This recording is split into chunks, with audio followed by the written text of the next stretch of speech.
Anda semua pernah mendengar tamijin? Anda tahu tak apa itu tamijin? Kalau anda ingin mengetahui selanjutnya, teruskan menonton.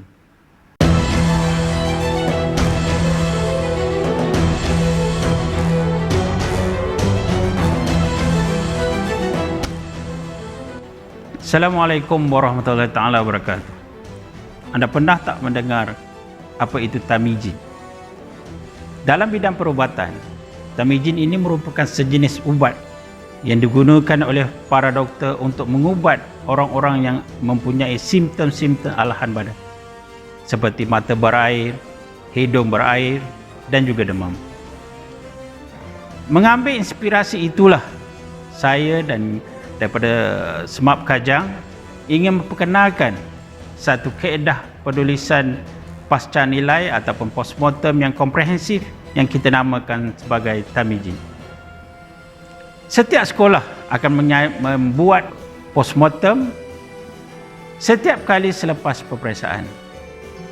Persoalannya ialah apakah postmortem itu atau pasca nilai itu mampu membantu guru-guru untuk merangka strategi pengajaran untuk meningkatkan pencapaian murid-murid pada peperiksaan. Bertitik tolak daripada itulah kami memperkenalkan satu kaedah penulisan postmortem atau pasca nilai yang komprehensif yang kami beri nama tamijin.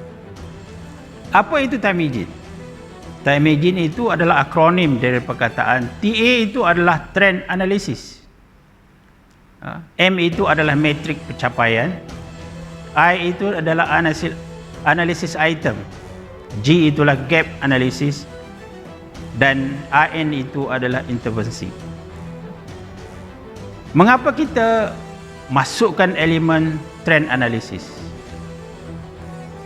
Trend analysis ini adalah data-data yang kita kumpul selama 3 atau 5 tahun.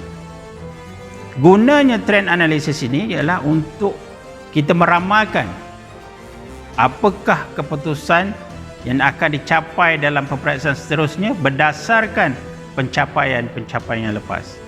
Ini penting untuk guru-guru subjek melihat apakah kekuatan dan kelemahan yang ada pada mereka dan juga pada murid-murid untuk mereka merangka satu strategi baru. Metrik pencapaian pula ialah satu perbandingan setiap murid antara peperiksaan sekarang, peperiksaan semasa dengan peperiksaan terdahulu.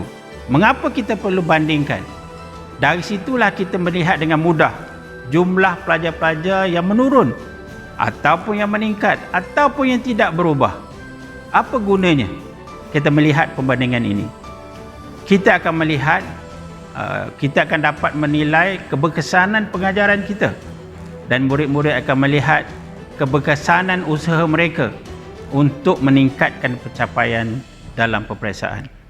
Manakala analisis item pula kita gunakan untuk kita menganalisis topik-topik ataupun soalan-soalan yang sukar yang dijawab oleh murid-murid dan juga soalan-soalan yang senang dijawab oleh murid-murid.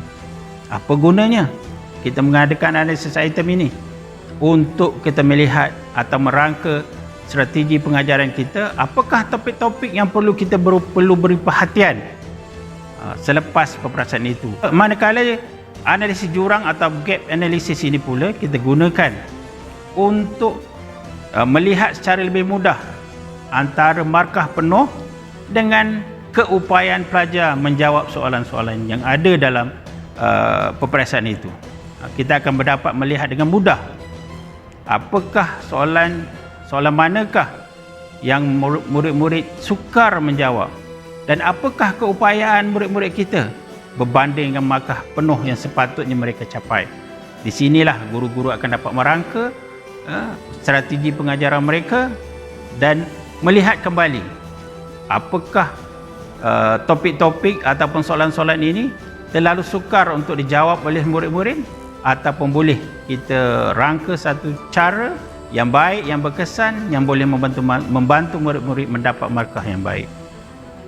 Manakala intervensi pula adalah gabungan setelah kita menganalisis trend, kita membuat analisis item, kita melihat metrik pencapaian, kita melihat kepada analisis jurang.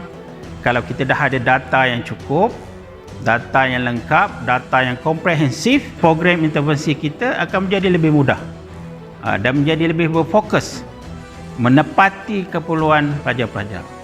Dalam tabijin ini juga kita tambah satu lagi elemen, iaitu kita menggunakan grid ERRCS. Ini grid yang digunakan oleh strategi Lautan Biru atau Blue Ocean Strategy. Mereka menggunakan grid ini, yang di dalam grid ini terdapat eliminate atau kita hapuskan. Ada kuadran yang berkaitan dengan race, kita perlu tambah, ataupun kuadran yang reduce, kita reduce, kurangkan. Ada kuadran untuk kita create, kita bina balik, bina yang baru, dan juga ada kuadran untuk sustain yang kita kekalkan. Apa maksud eliminate, raise, reduce, create dan sustain? Kita akan bandingkan setelah kita membuat analisis tadi, kita akan dapat tahu apakah topik-topik kritikal yang perlu kita beri penekanan. Jadinya kita bandingkan dua antara program yang kita buat dan juga tajuk-tajuk kritikal setelah kita buat analisis item tadi. Jadinya kita akan dapat lihat apakah program-program yang perlu kita hapuskan kerana program tersebut tidak membantu kita menyelesaikan masalah-masalah kritikal tadi. Ataupun program yang perlu kita tambah kerana kita lihat program itu ada kaitan yang rapat dengan usaha kita untuk menyelesaikan masalah-masalah kritikal. Ataupun kita kurangkan program yang tidak beberapa efektif untuk menyelesaikan masalah kritikal. Ataupun kita bina program baru, kita wujudkan program baru untuk menyelesaikan masalah kritikal. Ada juga program yang patut kita kekalkan kerana ia juga berkesan dalam menangani masalah kritikal itu. Itulah saudara-saudari, tuan-tuan dan puan-puan, tamijin, iaitu satu kaedah penulisan pasca nilai yang komprehensif yang kami amalkan di SMAP Kajang. Semoga kita berjumpa lagi. Sekian, terima kasih.